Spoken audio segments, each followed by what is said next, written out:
ओम नमः शिवाय। ಭಾರತ್ ಮಾತಾ ಶಿವಶಕ್ತಿ ಅವತಾರ್ ಓಂ ಮಂಡಳಿ ಸತ್ಯಗೀತಾ ಮುರಳಿ ಓಂ ಪಿತಾಶ್ರೀ ಶಿವಬಾಬಾರವರ ನೆನಪಿದೆಯೇ? ಮುರಳಿಯ ದಿನಾಂಕ 13/11/2025 ಪ್ರಾತಃ ಕ್ಲಾಸ್ 16/6/1968। ಓಂ ನಮಃ ಶಿವಾಯ। ಮಧುರ ಮಕ್ಕಳೇ, ಇದು ರಾಜಸ್ವ ಅಶ್ವಮೇಧ ಯಜ್ಞವಾಗಿದೆ. ಈ ಶರೀರ ರೂಪಿ ಕುದುರೆಯನ್ನು ಇದರಲ್ಲಿ ಆಹುತಿ ಮಾಡಬೇಕು. ಇವರೆಲ್ಲರೂ ಈ ಯಜ್ಞದಲ್ಲಿ ಆಹುತಿಯಾಗುವರು. ಶರೀರ ಮಾತ್ರ ಆಹುತಿಯಾಗುತ್ತದೆ, ಆತ್ಮವು ಆಹುತಿಯಾಗಲು ಸಾಧ್ಯವಿಲ್ಲ. ನಾವಾತ್ಮರು ಅವಿನಾಶಿಗಳಾಗಿದ್ದೇವೆ. ಈ ದೇಹವು ವಿನಾಶಿಯಾಗಿದೆ. ತಂದೆಯು ಆತ್ಮಗಳನ್ನು ಪಾವನರನ್ನಾಗಿ ಮಾಡಲು ಬಂದಿದ್ದಾರೆ, ಆಹುತಿ ಹಾಕಲು. ನನ್ನೊಬ್ಬನನ್ನೇ ನೆನಪು ಮಾಡಿದರೆ ಪಾವನರಾಗಿ ಬಿಡುವಿರಿ. ಓಂ ನಮಃ ಶಿವಾಯ. ತಂದೆಯು ತಿಳಿಸಿದ್ದಾರೆ, ನೀವೆಲ್ಲ ಮಕ್ಕಳಿಗೆ ಕಾಲನ ಮೇಲೆ ಜಯ ಗಳಿಸುವಂತೆ ಮಾಡುತ್ತೇನೆ. ನಿಮ್ಮನ್ನು ಅಮರಲೋಕಕ್ಕೆ ಕರೆದುಕೊಂಡು ಹೋಗುತ್ತೇನೆ. ಅಮರ ಕಥೆಯನ್ನು ಪಾರ್ವತಿಗೆ ತಿಳಿಸಿದರೆಂದು ತೋರಿಸುತ್ತಾರೆ. ಇನ್ನು ಅಮರನಾಥನು ಒಬ್ಬರೇ ಆಗಿದ್ದಾರೆ. ಇಲ್ಲಿ ಪರ್ವತಗಳ ಮೇಲೆ ಕುಳಿತು ಕತೆ ತಿಳಿಸುವುದಿಲ್ಲ. ಅದು ಸಹ ಸುಳ್ಳು ಕತೆಗಳನ್ನೇ ಹಾಕಿಬಿಟ್ಟಿದ್ದಾರೆ. ಸಂಪೂರ್ಣ 100% ಸುಳ್ಳಾಗಿದೆ. ಏನೂ ಇಲ್ಲ. ಹಿಮದಷ್ಟು ದೊಡ್ಡ ಶಿವಲಿಂಗವು ತಾನಾಗಿಯೇ ಹೇಗೆ ಆಗುವುದು? ಎಷ್ಟು ಸುಳ್ಳಾಗಿದೆ. ಅದಕ್ಕೂ ಸತ್ಯವೆಂದು ಹೇಳಿಬಿಡುತ್ತಾರೆ. ಮತ್ತೆ ಶಿವನ ದರ್ಶನ ಮಾಡಲು ಹೋಗುತ್ತಾರೆ. ಇನ್ನು ಶಿವ ತಂದೆಯು ಎಲ್ಲಿಂದ ಕೆಳಗೆ ಬಂದರು? ಪ್ರತಿಯೊಂದು ಮಾತಿನಲ್ಲಿ ಇನ್ನೂ ಆಶ್ಚರ್ಯವೆನಿಸುತ್ತದೆ. ಭಕ್ತಿ ಮಾರ್ಗದಲ್ಲಿ ಎಲ್ಲಿ ಹೋಗಿ ನೋಡಿ, ಎಲ್ಲವೂ ಆಶ್ಚರ್ಯವೇ ಆಶ್ಚರ್ಯ ಇದೆ. ನೀವೇ 84 ಜನ್ಮಗಳನ್ನು ತೆಗೆದುಕೊಂಡಿದ್ದೀರಿ. ಎಷ್ಟು ತೀರ್ಥಯಾತ್ರೆಗಳನ್ನು ಮಾಡಿದ್ದೀರಿ. ಪೆಟ್ಟುಗಳನ್ನು ತಿಂದಿದ್ದೀರಿ. ಪೆಟ್ಟುಗಳನ್ನು ತಿನ್ನುತ್ತಾ ಹೋಗಿ ಕೆಳಗೆ ಬೀಳುತ್ತಾರೆ. ಭಕ್ತಿಯನ್ನು ಎಷ್ಟು ಆಸಕ್ತಿಯಿಂದ ಮಾಡುತ್ತೀರಿ. ಪ್ರಾಣವನ್ನೂ ಸಹ ನೀಡುತ್ತಾರೆ. ಶಾಸ್ತ್ರಗಳಿಗೂ ಬಹಳ ಮಾನ್ಯತೆ ನೀಡುತ್ತಾರೆ. ತಂದೆಯು ತಿಳಿಸುತ್ತಾರೆ, ಇವೆಲ್ಲವೂ ಭಕ್ತಿಯಾಗಿದೆ. ಇದರಿಂದ ಯಾರ ಸದ್ಗತಿಯೂ ಆಗಲು ಸಾಧ್ಯವಿಲ್ಲ. ದುರ್ಗತಿಯೇ ದುರ್ಗತಿಯಾಗಿದೆ, ಸದ್ಗತಿಯೇ ಸದ್ಗತಿಯಾಗಿದೆ. ಜ್ಞಾನದ ಫಲವು ಸತ್ಯಯುಗ ತ್ರೇತಾಯುಗದಲ್ಲಿ ಸಿಗುತ್ತದೆ. ಭಕ್ತಿಯ ಫಲವೂ ಸಹ ಅರ್ಧಕಲ್ಪಕ್ಕೆ ಸಿಗುತ್ತದೆ. ತಂದೆಯು ನಿಮ್ಮನ್ನು ಇನ್ನೂ ಸ್ವರ್ಗದ ಅಥವಾ ವಿಶ್ವದ ಮಾಲೀಕರನ್ನಾಗಿ ಮಾಡುತ್ತಾರೆ. ಇದು ನಿಮಗೆ ತಿಳಿದಿದೆಯಲ್ಲವೇ? ನಾವೇ ವಿಶ್ವದ ಮಾಲೀಕರಾಗಿದ್ದೆವು ಎಂದು ನಿಮಗೆ ತಿಳಿದಿದೆ. ಈ ಲಕ್ಷ್ಮೀನಾರಾಯಣರು ವಿಶ್ವದ ಮಾಲೀಕರಾಗಿದ್ದರು ಅಲ್ಲವೇ? ಮತ್ತೆ ಎಲ್ಲಿ ಹೋದರು? ಒಬ್ಬರಿಗೂ ತಿಳಿದಿಲ್ಲ. ತಂದೆಯು ನೀವೆಲ್ಲ ಮಕ್ಕಳಿಗೆ ಕುಳಿತು ತಿಳಿಸುತ್ತಾರೆ. ಇದು ಆದಿ ಸನಾತನ ದೇವಿ ದೇವತಾ ಮನೆತನ ಆಗಿತ್ತು. ಈಗ ಭಕ್ತಿಯು ಪೂರ್ಣವಾಗುತ್ತದೆ. ರಾವಣ ರಾಜ್ಯವು ಯಾವಾಗ ಪೂರ್ಣವಾಗುವುದೋ ಆಗಲೇ ನಾನು ಬರುತ್ತೇನೆ ರಾಮರಾಜ್ಯವನ್ನು ಸ್ಥಾಪನೆ ಮಾಡಲು. ರಾವಣ ರಾಜ್ಯ, ರಾಮರಾಜ್ಯವೂ ಸಹ ನಿಮಗೆ ಗೊತ್ತಿದೆ. ಮತ್ಯಾರೂ ಮನುಷ್ಯರಾಗಲಿ ತಿಳಿದುಕೊಳ್ಳಲು ಸಾಧ್ಯವಿಲ್ಲ. ಎಷ್ಟು ಘೋರ ಅಂಧಕಾರವಿದೆ. ಭಾರತವು ಎಷ್ಟು ಶ್ರೇಷ್ಠವಾಗಿತ್ತು. ಇನ್ನು ಭಾರತದ ಸ್ಥಿತಿ ಹೇಗಾಗಿದೆ? ಎಷ್ಟು ಸಾಲಗಳನ್ನು ತೆಗೆದುಕೊಳ್ಳುತ್ತಾ ಇರುತ್ತಾರೆ. ಆದಾಯವಂತೂ ಏನೂ ಇಲ್ಲ, ಖರ್ಚು ಇದೆ. ಆದ್ದರಿಂದ ಸಾಲ ತೆಗೆದುಕೊಳ್ಳಬೇಕಾಗುತ್ತದೆ. ಭಾರತವು ಎಷ್ಟು ಸಾಹುಕಾರವಾಗಿತ್ತು. ಕುಬೇರನ ಖಜಾನೆಗಳಿದ್ದವು. ಈಗ ಇನ್ನೂ ಭಿಕ್ಷೆ ಬೇಡುತ್ತಿದ್ದಾರೆ. ಪೈಸೆ ಪೈಸೆಗೂ ಹೈರಾಣಾಗುತ್ತಿದ್ದಾರೆ. ಎಲ್ಲಿ ಭಾರತವು ಚಿನ್ನದ ಪಕ್ಷಿಯಾಗಿತ್ತು? ಎಲ್ಲಿ ಇನ್ನೂ ಭಿಕ್ಷೆ ಬೇಡುತ್ತಿದೆ? ಎಷ್ಟೊಂದು ಬಡವ ಆಗಿದೆ ಅಲ್ಲವೇ? ಭಾರತವು ಎಷ್ಟು ಶ್ರೀಮಂತ ಆಗಿತ್ತು, ಈಗ ಬಡವ ಆಗಿದೆ. ಮತ್ತೆ ಚರಿತ್ರೆ ಪುನರಾವರ್ತನೆ ಆಗಬೇಕಾಗಿದೆ. ನೀವೇ ಪುನಃ ವಿಶ್ವದ ಮಾಲೀಕರಾಗುತ್ತಿದ್ದೀರಿ. ಜ್ಞಾನದಿಂದ ನೀವು ಅರ್ಧಕಲ್ಪ ಸುಖಿಗಳಾಗಿರುತ್ತೀರಿ. ಮತ್ತೆ ಭಕ್ತಿಯಿಂದ ಅರ್ಧಕಲ್ಪ ದುಃಖಿಗಳಾಗಿರುತ್ತೀರಿ. ಸುಖವೂ ಇದೆ, ಆದರೆ ಅಲ್ಪಕಾಲಕ್ಕೆ ಮಾತ್ರ. ಖಗವಿಷ್ಟ ಸಮಾನ ಸುಖ ಇದೆ. ತಂದೆಯು ಮಕ್ಕಳಿಗೆ ತಿಳಿಸುತ್ತಾರೆ, ಭಗವಾನುವಾಚ ಇದೆಯಲ್ಲವೇ? ನಾನು ನಿಮ್ಮನ್ನು ರಾಜರಿಗೂ ರಾಜರನ್ನಾಗಿ ಮಾಡುತ್ತೇನೆ. ಗೀತೆಯಲ್ಲಿ ಅಕ್ಷರಗಳನ್ನು ಬಲೆ ಓದುತ್ತಾರೆ, ಆದರೆ ಅರ್ಥವನ್ನು ತಿಳಿದುಕೊಳ್ಳುವುದಿಲ್ಲ. ಓದಿಸುವವರೂ ಸಹ ಏನೂ ತಿಳಿದುಕೊಳ್ಳುವುದಿಲ್ಲ. ಭಗವಂತನು ಸರ್ವವ್ಯಾಪಿ ಎಂದು ಹೇಳುವುದು ಎಷ್ಟು ಸುಳ್ಳಾಗಿದೆ. ಎಷ್ಟು ನಿಂದನೆಗಳನ್ನು ನೀಡುತ್ತೀರಿ. ಭಗವಂತನು ದೂರು ನೀಡುತ್ತಾರೆ, ನಾನು ಬರುತ್ತೇನೆ. ಯಾವಾಗ ನೀವು ನನ್ನ ನಿಂದನೆ ಮಾಡುತ್ತೀರೋ ಆಗ. ರಾವಣನ ಮತದಂತೆ, ಗುರುಗಳ ಮತದಂತೆ ನೀವು ಏನೇನು ಮಾಡುತ್ತೀರಿ. ನನ್ನನ್ನು ಕಣಕಣದಲ್ಲಿಯೂ ಸೇರಿಸಿ ಬಿಡುತ್ತೀರಿ. ಇವು ಬೇಹದ್ದಿನ ನಿಂದನೆಗಳಾಗಿವೆ. ಜಾಸ್ತಿ ನಿಂದನೆಗಳನ್ನು ನೀಡಿದರೆ ಸಾವಿನ ವಿನಃ ಮತ್ಯಾರನ್ನೂ ನೋಡುವುದಿಲ್ಲವೆಂದು ಹೇಳುತ್ತಾರಲ್ಲವೇ. ತಂದೆಯೂ ಸಹ ತಿಳಿಸುತ್ತಾರೆ, ಇದರಿಂದ ಜಾಸ್ತಿ ನಿಂದನೆಗಳನ್ನು ಮಾಡಬೇಡಿರಿ. ಇನ್ನೂ ನೀವು ಸುಧಾರಣೆ ಆಗುವುದಿಲ್ಲ ಅಂದರೆ ವಿನಾಶವನ್ನು ಹೊಂದುವಿರಿ. ನೀವು ಬಹಳ ನಿಂದನೆಗಳನ್ನು ಮಾಡುತ್ತೀರಿ. ನಾನು ನಿಮಗೆ ಸದ್ಗತಿ ಕೊಡುತ್ತೇನೆ. ನೀವು ಪುನಃ ನನಗೆ ಇಷ್ಟು ನಿಂದನೆ ಮಾಡುತ್ತೀರಿ. 24 ಅವತಾರಗಳು, ಮೀನು ಮೊಸಳೆಯ ಅವತಾರಗಳು. ಒಳ್ಳೆಯದು, ಅದು ಬಿಡುಗಡೆಯಾಯಿತು, ಕ್ಷಮಿಸಿದೆ. ಮತ್ತೆ ತಿಳಿಸುತ್ತಾರೆ, ಕಲ್ಲು ಮುಳ್ಳುಗಳಲ್ಲಿಯೂ ಇದ್ದಾರೆಂದು. ಇನ್ನು ಇದೂ ಸಹ ಸಹನೆ ಮಾಡಲು ಆಗುವುದಿಲ್ಲ. ತುಂಬ ಜಾಸ್ತಿಯಾಗಿ ಬಿಟ್ಟಿತು. ಎಷ್ಟು ಅಪಕಾರ ಮಾಡುತ್ತೀರಿ. ಇದೂ ಸಹ ಡ್ರಾಮಾದಲ್ಲಿ ನಿಗದಿಯಾಗಿದೆ. ತಂದೆಯು ಬಂದು ಮತ್ತೆ ಎಲ್ಲರ ಮೇಲೆ ಉಪಕಾರ ಮಾಡುತ್ತಾರೆ. ನಿಷ್ಕಾಮ ಸೇವೆ ಇದಕ್ಕೆ ಹೇಳಲಾಗುತ್ತದೆ. ಮಕ್ಕಳಿಗೆ ರಾಜ್ಯ ನೀಡಿ ಸ್ವಯಂ ವಾನಪ್ರಸ್ಥದಲ್ಲಿ ಹೋಗುತ್ತಾರೆ. ನಾನು ಸ್ವರ್ಗದ ರಾಜ್ಯ ಮಾಡುವುದಿಲ್ಲ. ನಾನು ಸ್ವರ್ಗದ ರಾಜ್ಯ ಮಾಡಿದರೆ ಮತ್ತೆ ನರಕದ ರಾಜ್ಯವನ್ನೂ ಸಹ ಮಾಡಬೇಕಾಗುತ್ತದೆ. ವಿಚಾರ ಮಾಡಿರಿ. ಇದು ಬೇಹದ್ದಿನ ನಾಟಕ. ಎಷ್ಟು ಮಜವಾಗಿದೆ. ಇದನ್ನು ನಿಮ್ಮ ವಿನಃ ಮತ್ಯಾರೂ ತಿಳಿಸಲು ಸಾಧ್ಯವಿಲ್ಲ. ನೀವು ತಿಳಿಸಿದರೆ ಕೇಳಿ ಸಿಟ್ಟಾಗುತ್ತಾರೆ. ಕಲ್ಪದ ಮೊದಲಿನವರೇ ತಿಳಿದುಕೊಳ್ಳುತ್ತಾರೆ, ನಿಮಗೆ ತಿಳಿಸುತ್ತಾರೆ. ನೀವು ಯಾವುದೇ ಶಾಸ್ತ್ರ ಇತ್ಯಾದಿಗಳನ್ನು ಓದಿಲ್ಲವೇ? ಅವರಿಗೆ ಹೇಳಿರಿ, ನಾವು ಅರ್ಧ ಕಲ್ಪ ಸಂಪೂರ್ಣ ಶಾಸ್ತ್ರ ಇತ್ಯಾದಿಗಳನ್ನು ಓದಿದ್ದೇವೆ, ಭಕ್ತಿ ಮಾಡಿದ್ದೇವೆ. ಇಷ್ಟೂ ಭಕ್ತಿಯನ್ನು ನೀವೂ ಸಹ ಮಾಡಿಲ್ಲ. ನಮಗೆ ಸಂಪೂರ್ಣ ತಿಳಿದಿದೆ. ಇಷ್ಟು ಜನ್ಮ ನಾವು ಭಕ್ತಿ ಮಾಡಿದ್ದೇವೆ. ಶಾಸ್ತ್ರವಾದಿ ಮಾಡಿಕೊಳ್ಳಿರಿ ಎಂದು ನಿಮಗೆ ಹೇಳಿದರೆ ನೀವು ಮುಖ ಸಿಡಿಸಿ ಬಿಡುತ್ತೀರಿ. ಆಗ ಅವರು ಮಾತನಾಡತೊಡಗುತ್ತಾರೆ. ನೀವು ತಿಳಿಸಿ, ಅದು ಭಕ್ತಿಯಾಗಿದೆ, ಇದು ಜ್ಞಾನವಾಗಿದೆ. ಭಕ್ತಿಯಿಂದ ದುರ್ಗತಿ, ಜ್ಞಾನದಿಂದ ಸದ್ಗತಿಯಾಗುತ್ತದೆ. ಬಹಳ ಯುಕ್ತಿಯಿಂದ ತಿಳಿಸಬೇಕು. ಒಳ್ಳೆಯದು. ನೀವು ಮಕ್ಕಳಿಗೆ ಯೋಗವನ್ನು ಕಲಿಸಿದೆವು, ಜ್ಞಾನವನ್ನು ಕಲಿಸಿದೆವು. ಜ್ಞಾನ ಮತ್ತು ಯೋಗದಿಂದ ನೀವು ಪಾವನರಾಗುತ್ತೀರಿ. ಶಾಂತಿ ಸಮೃದ್ಧಿ ಸಿಗುತ್ತದೆ. ಆಯಸ್ಸು ಸಹ ದೊಡ್ಡದಾಗುತ್ತದೆ. ತಮ್ಮನ್ನು ಆತ್ಮನೆಂದು ತಿಳಿದು ಸಹೋದರರೆಂದು ನೋಡಿರಿ. ತ್ರಿಮೂರ್ತಿಯ ರಹಸ್ಯವನ್ನು ಎಲ್ಲರಿಗೂ ತಿಳಿಸಬೇಕು. ಬ್ರಹ್ಮನ ಮೂಲಕ ಸ್ಥಾಪನೆ, ಶಂಕರನ ಮೂಲಕ ವಿನಾಶವನ್ನು ಯಾರು ಮಾಡಿಸುತ್ತಾರೆ ಎಂಬುದು ಒಬ್ಬರಿಗೂ ತಿಳಿದಿಲ್ಲ.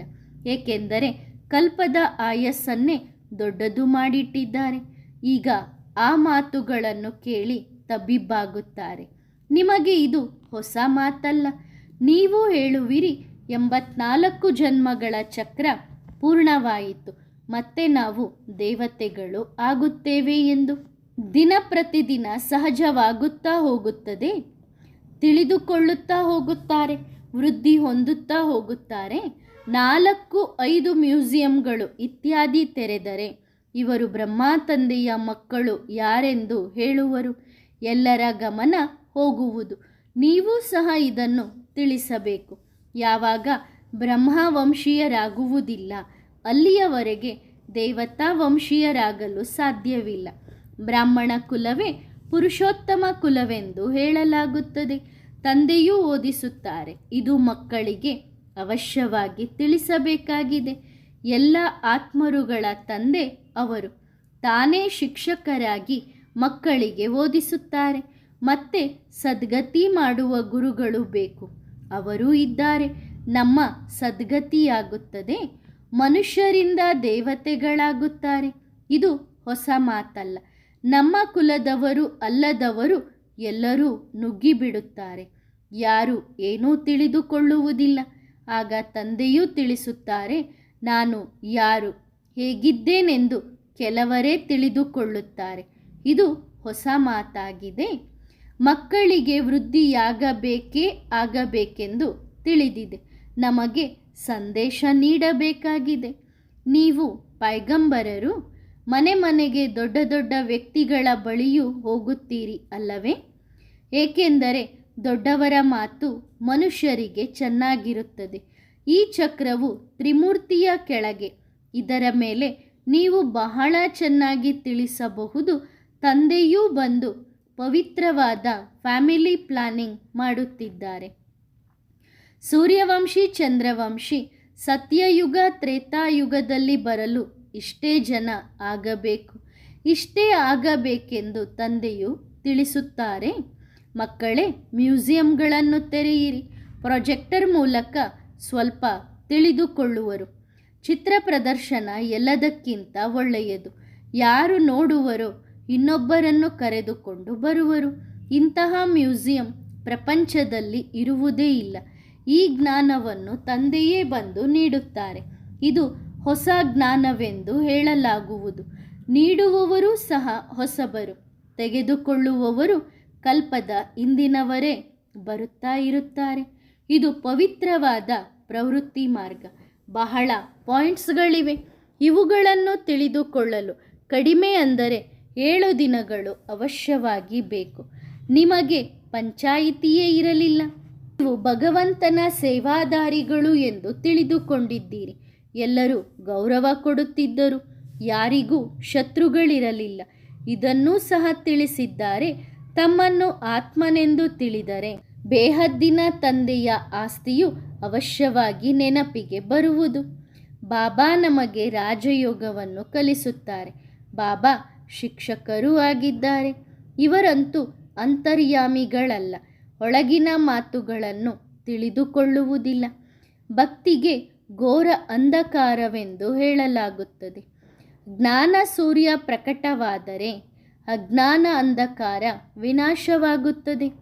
ಆದ್ದರಿಂದ ಜ್ಞಾನ ಕೊಡುವವರು ಬೇಕು ತಾನೇ? ನಿಮಗೆ ಇನ್ನೂ ಜ್ಞಾನ ಸಿಗುತ್ತದೆ. ಈ ರೀತಿಯಾಗಲು ಇಡೀ ವಿಶ್ವದ ಚರಿತ್ರೆ ಭೂಗೋಳವು ನಿಮ್ಮ ಬುದ್ಧಿಯಲ್ಲಿದೆ.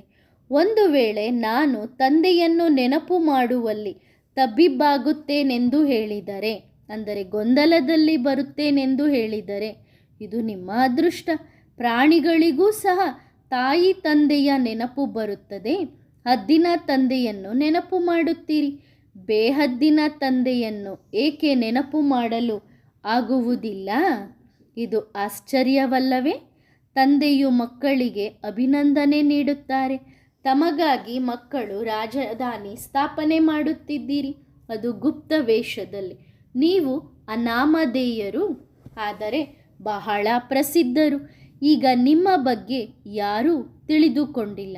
ಇನ್ನು ಒಂದೇ ಮಾತರಂ ಇತ್ಯಾದಿ ಎಂದು ಎಷ್ಟು ಪೂಜೆ ಮಾಡುತ್ತೀರಿ? ಜಗದಂಬೆಯ ಮೇಲೆ ಎಷ್ಟು ಮೇಳಗಳು ನಡೆಯುತ್ತವೆ. ಜೀವಿಸಿದಂತೆಯೇ ಸಾಯುವ ಪುರುಷಾರ್ಥ ಬಹಳ ಮಧುರವಾಗಿದೆ. ಅಂದರೆ ಬದುಕಿದ್ದಾಗಲೇ ಸಾಯುವಂತಹ ಪುರುಷಾರ್ಥ ಮಾಡುವುದು. ಸತ್ತು ಅಮರ ಪದವಿ ಪಡೆಯುತ್ತೀರಿ. ಇದು ಮಧುರವಾಗಿದೆ.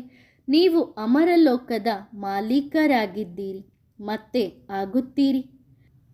ತಂದೆಯು ತಿಳಿಸುತ್ತಾರೆ, ಮಕ್ಕಳನ್ನು ನೋಡಿ ನೋಡಿ ಮನಸ್ಸು ಹರ್ಷಿತವಾಗುತ್ತದೆ.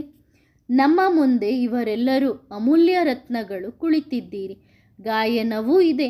ದೃಷ್ಟಿಯಿಂದ ನಿಸ್ವಾರ್ಥ ಸ್ವಾಮಿ ಸದ್ಗುರು, ಅಂದರೆ ಬಾಬಾ ದೃಷ್ಟಿಯಿಂದ ನಮ್ಮನ್ನು ಸಂತುಷ್ಟ ಮಾಡಿದರು ಸ್ವಾಮಿ ಸದ್ಗುರು ಎಂದು. ಗುರುಗಳಲ್ಲ, ಒಬ್ಬರಿಗೊಬ್ಬರು ದೃಷ್ಟಿ ಸಿಗುತ್ತದೆ ಮತ್ತು ನೀವು ಸತೋಪ್ರಧಾನರಾಗಿ ಬಿಡುವಿರಿ. ಮತ್ತೇನು ಬೇಕು? ತಂದೆಯೂ ತಿಳಿಸುತ್ತಾರೆ, ನಾನು ನಿಮ್ಮ ತಂದೆಯಾಗಿದ್ದೇನೆ, ಸ್ವದರ್ಶನ ಚಕ್ರಧಾರಿಯಾಗಿದ್ದೇನೆ. ನಾನು ಪರಮಾತ್ಮನು ಸ್ವಯಂ ನಾನಾಗಿದ್ದೇನೆ. ನನಗೆ ಇಡೀ ಸೃಷ್ಟಿಯ ಆದಿ ಮಧ್ಯ ಅಂತ್ಯದ ಜ್ಞಾನವಿದೆ. ಆದ್ದರಿಂದ ನಾನು ಸ್ವದರ್ಶನ ಚಕ್ರಧಾರಿ ಆಗಿಬಿಟ್ಟೇನಲ್ಲವೇ? ಯಾರು ಆಗಿದ್ದಾರೆ? ಪರಮಾತ್ಮ. ನೀವಾತ್ಮಗಳು ಪತಿತರಾಗಿದ್ದೀರಿ. ಇನ್ನು ನಿಮ್ಮನ್ನು ತನ್ನ ಸಮಾನ ಮಾಡಬೇಕು. ಸ್ವದರ್ಶನ ಚಕ್ರಧಾರಿ ಆತ್ಮ. ನೀವೂ ಸಹ ಸ್ವದರ್ಶನ ಚಕ್ರಧಾರಿ ಆಗುತ್ತೀರಿ. ಈ ಜ್ಞಾನದ ಸಂಸ್ಕಾರಗಳನ್ನು ತೆಗೆದುಕೊಂಡು ಹೋಗುತ್ತೀರಿ. ಮತ್ತೆ ಪಾತ್ರವನ್ನು ಅಭಿನಯಿಸಲು ಬರುತ್ತೀರಿ. ಆಗ ಜ್ಞಾನದ ಸಂಸ್ಕಾರಗಳನ್ನು ತೆಗೆದುಕೊಂಡು ಹೋಗುತ್ತೀರಿ. ಡ್ರಾಮಾ ಪೂರ್ಣವಾಗುತ್ತದೆ. ಮತ್ತೆ ಸುಖದ ಪ್ರಾರಬ್ಧ ಆರಂಭವಾಗುತ್ತದೆ.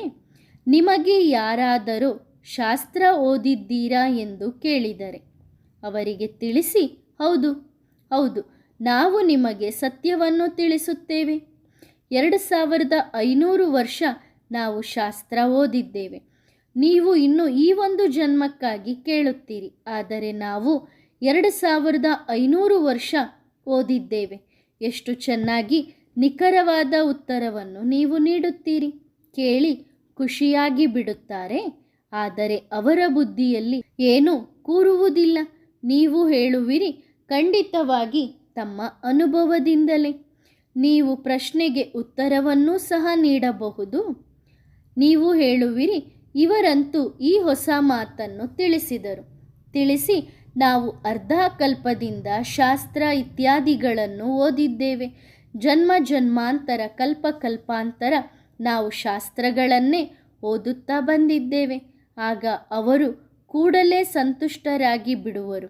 ತಂದೆಯು ಬರುತ್ತಲೇ ಜ್ಞಾನ ನೀಡುವರು. ಜ್ಞಾನದಿಂದಲೇ ಸದ್ಗತಿಯಾಗುತ್ತದೆ. ಶಾಸ್ತ್ರ ಇತ್ಯಾದಿಗಳನ್ನು ಓದುವುದರಿಂದೇನು ಪ್ರಯೋಜನ? ದುರ್ಗತಿ. ಭಾರತದ ಸ್ಥಿತಿ ಹೇಗಿದೆಯೋ ನೋಡಿ.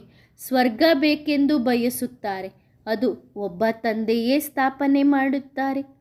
ಸ್ವರ್ಗವಿತ್ತು ಖಂಡಿತ, ಈಗ ಇಲ್ಲ. ಇದನ್ನು ನೀವು ಯಾರಿಗಾದರೂ ತಿಳಿಸಬಹುದು. ಅವರಿಗೆ ತಿಳಿಸಿರಿ, ನಿಮ್ಮ ಧರ್ಮವೇ ಬೇರೆಯಾಗಿದೆ. ನೀವು ಸ್ವರ್ಗಕ್ಕೆ ಬರಲು ಸಾಧ್ಯವಿಲ್ಲ. ಡ್ರಾಮಾದಲ್ಲಿ ಪಾತ್ರವೇ ಇಲ್ಲ. ನಿಮಗಂತೂ ಸ್ವರ್ಗ ಇನ್ನು ಇಲ್ಲಿಯೇ ಇದೆ. ಅಮೇರಿಕಾದಲ್ಲಿ ಏನಾಗಿದೆ? ಏನು ತಿಳಿಸುತ್ತಾ ಇರುತ್ತಾರೆ. ಅವರಿಗೆ ಇದು ಮಾಯಾವಿ ಪ್ಯಾರಡೈಸ್ ಎಂದು ತಿಳಿದಿಲ್ಲ. ಕಲಿಯುಗದಲ್ಲಿ ಪ್ಯಾರಡೈಸ್, ಸ್ವರ್ಗ ಎಲ್ಲಿಂದ ಬಂತು? ಇವೆಲ್ಲವೂ ಮಾಯೆಯ ಪ್ರಭಾವವಾಗಿದೆ. ಯಾವಾಗ ಮಾಯೆಯ ಸಂಪೂರ್ಣ ಪ್ರಭಾವವಿರುವುದು ಆಗಲೇ ವಿನಾಶವಾಗುತ್ತದೆ. ಇನ್ನು ತಂದೆಯೂ ತಿಳಿಸುತ್ತಾರೆ, ಮಧುರಾತಿ ಮಧುರ ಮಕ್ಕಳೇ, ಆತ್ಮ ಅಭಿಮಾನಿಗಳಾಗಿರಿ. ಮನುಷ್ಯರು ಯಾರು ತಲೆ ಕೆಳಗಾಗಿ ನೇತಾಡುತ್ತಾರೆಯೋ ಅವರನ್ನು ಸರಿ ಮಾಡಿ. ಮೊದಲು ತಮ್ಮನ್ನು ಆತ್ಮನೆಂದು ತಿಳಿದುಕೊಳ್ಳಿರಿ. ನಂತರ ಈ ದೇಹವಿದೆ. ನೀವು ತಮ್ಮನ್ನು ದೇಹವೆಂದು ತಿಳಿದು ಏಕೆ ತಲೆ ಕೆಳಗಾಗಿ ನೇತಾಡುತ್ತೀರಿ? ತಲೆ ಕೆಳಗಾಗಿ ನೇತಾಡುವವರಂತೂ ಗೂಬೆಗಳಂತೆ ನೇತಾಡುತ್ತಾರೆ. ಯಾರಾದರೂ ಸರಿಯಾದ ಕೆಲಸ ಮಾಡುವುದಿಲ್ಲವೆಂದರೆ ಅವರಂತೂ ಗೂಬೆಯಂತೆ ಇದ್ದಾರೆ. ಗೂಬೆಯ ಮಗು. ಇದು ಯಥಾರ್ಥ ಮಾತು. ಆದರೆ ಇದನ್ನು ನೀವು ತಿಳಿದುಕೊಳ್ಳುತ್ತೀರಿ. ತಂದೆಯು ನಿಮ್ಮನ್ನು ಸರಿ ಮಾಡುತ್ತಿದ್ದಾರೆ. ಅರ್ಧ ಕಲ್ಪ ನೀವು ಸರಿ ಇರುತ್ತೀರಿ, ಮತ್ತೆ ಅರ್ಧ ಕಲ್ಪ ನೀವು ತಲೆ ಕೆಳಗಾಗಿ ಇರುತ್ತೀರಿ. ಒಳ್ಳೆಯದು. ಆದಿಯಲ್ಲಿ ಮನ್ಮನಾಭವ ಮತ್ತು ಅಂತ್ಯದಲ್ಲಿಯೂ ಸಹ ಮನ್ಮನಾಭವ. ಮೂಲ ಮಾತೆ ಇದಾಗಿದೆ. ತಂದೆಯನ್ನು ನೆನಪು ಮಾಡಿರಿ. ನೀವು ಪಾವನರಾಗಬೇಕಾಗಿದೆ. ವಿದ್ಯೆಯಂತೂ ಬಹಳ ಸಹಜವಾಗಿದೆ. ಒಳಗೆ ನಿಮಗೆ ತಿಳಿದಿದೆ ನಾವೆಲ್ಲ ಆತ್ಮರಾಗಿದ್ದೇವೆ ಎಂದು. ತಂದೆಯು ತಿಳಿಸುತ್ತಾರೆ, ತಮ್ಮನ್ನು ಆತ್ಮನೆಂದು ತಿಳಿದು ತಮ್ಮ ತಂದೆಯನ್ನು ನೆನಪು ಮಾಡಿರಿ. ಪುರುಷಾರ್ಥ ಮಾಡುತ್ತಾ ಸಂಪೂರ್ಣರಾಗಬೇಕು. ಅಂತ್ಯದಲ್ಲಿ ಆಗುತ್ತೀರಿ. ಯಾರು ಎಷ್ಟು ಪರಿಶ್ರಮ ಪಟ್ಟಿರುವರೋ ಅವರೇ ಮಾಡುವರು. ಮತ್ತೆ ಕಲ್ಪದ ನಂತರವೂ ಸಹ ಅವರೇ ಮಾಡುವರು. ಇದು ಕುದುರೆ ಓಟದ ಸ್ಪರ್ಧೆಯಾಗಿದೆ. ಇದು ರಾಜಸ್ವ ಅಶ್ವಮೇಧ ಯಜ್ಞ. ಈ ಶರೀರರೂಪಿ ಕುದುರೆಯನ್ನು ಇದರಲ್ಲಿ ಆಹುತಿ ನೀಡಬೇಕು. ತಂದೆಯೂ ತಿಳಿಸುತ್ತಾರೆ, ನನ್ನೊಬ್ಬನನ್ನೇ ನೆನಪು ಮಾಡಿರಿ. ಇವರೆಲ್ಲರೂ ಈ ಯಜ್ಞದಲ್ಲಿ ಆಹುತಿಯಾಗುವರು. ಶರೀರ ಮಾತ್ರ ಆಹುತಿಯಾಗುತ್ತದೆ. ಆತ್ಮವು ಆಹುತಿಯಾಗಲು ಸಾಧ್ಯವಿಲ್ಲ. ನಾವಾತ್ಮರು ಅವಿನಾಶಿಗಳಾಗಿದ್ದೇವೆ. ಈ ದೇಹವು ವಿನಾಶಿಯಾಗಿದೆ. ತಂದೆಯು ಆತ್ಮಗಳನ್ನು ಪಾವನರನ್ನಾಗಿ ಮಾಡಲು ಬಂದಿದ್ದಾರೆ. ಆಹುತಿ ನೀಡಲು ಕೊಳೆಯನ್ನು ಬೆಂಕಿಯಲ್ಲಿ ಸುಡುತ್ತಾರಲ್ಲವೇ? ಈ ಸಮಯದಲ್ಲಿ ಎಲ್ಲರೂ ತಮೋಪ್ರಧಾನ ಪತಿತರು. ಇವರಿಗೆ ನರಕವೆಂದು ಹೇಳಲಾಗುತ್ತದೆ. ಅದು ಸ್ವರ್ಗ. ಇದು ಬೇಹದ್ದಿನ ಯಜ್ಞವಾಗಿದೆ. ಇದರಲ್ಲಿ ಬೇಹದ್ದಿನ ಹಳೆಯ ಪ್ರಪಂಚ ಆಹುತಿಯಾಗುತ್ತದೆ. ಮತ್ತೆ ಇಂತಹ ಪ್ರಪಂಚದೊಂದಿಗೆ ಏಕೆ ಮನಸ್ಸಿಡಬೇಕು? ಇನ್ನು ತಂದೆ ಮತ್ತು ಹೊಸ ಪ್ರಪಂಚವನ್ನು ನೆನಪು ಮಾಡಿರಿ, ಸಾಕು. ಇದೇ ಚಿಂತೆ ಇರಲಿ. ಆಗ ಪಾಪಗಳು ಕಳೆಯುತ್ತವೆ. ತೊಂದರೆಯಂತೂ ಏನೂ ಇಲ್ಲ. ಹಠಯೋಗ ಇತ್ಯಾದಿ ಮಾತುಗಳಂತೂ ಏನೂ ಇಲ್ಲ. ಇದು ಜ್ಞಾನವಾಗಿದೆ. ಭಕ್ತಿ ಮಾರ್ಗದಲ್ಲಿ ಗುರುಗಳು ಶಿಕ್ಷಣ ನೀಡುತ್ತಾರೆ. ಕೃಷ್ಣನನ್ನು ನೆನಪು ಮಾಡಿರಿ ಎಂದು. ಗಣೇಶನ ಚಿತ್ರವನ್ನು ನೆನಪು ಮಾಡಿರಿ. ಕೆಲಸ, ಕಾರ್ಯ, ವ್ಯವಹಾರ ಇತ್ಯಾದಿಗಳನ್ನು ಮಾಡುತ್ತಲೂ ಬುದ್ಧಿಯೋಗ ಅದರಲ್ಲಿರಲಿ. ಹಾಗೆಂದು ಗುರುಗಳು ಯಾವಾಗ ನೆನಪು ಮಾಡಿರೆಂದು ಹೇಳಿಲ್ಲ. ನಿರಂತರ ನೆನಪು ಮಾಡುತ್ತಾರೆ. ಇದರಲ್ಲಿಯೂ ತಂದೆಯೂ ತಿಳಿಸುತ್ತಾರೆ, ನನ್ನೊಬ್ಬನನ್ನೇ ನೆನಪು ಮಾಡಿರಿ. ಹೇಗೆ ಮಾಡಬೇಕು ಎಂಬುದನ್ನು ಸಹ ಯುಕ್ತಿಯನ್ನು ತಿಳಿಸುತ್ತಾರೆ. ಇಲ್ಲವಾದರೆ ಪದವಿ ಕಡಿಮೆಯಾಗುತ್ತದೆ. ಇದು ಬೇಹದ್ದಿನ ಆಟ. ಇದನ್ನು ತಂದೆಯೇ ತಿಳಿಸುತ್ತಾರೆ.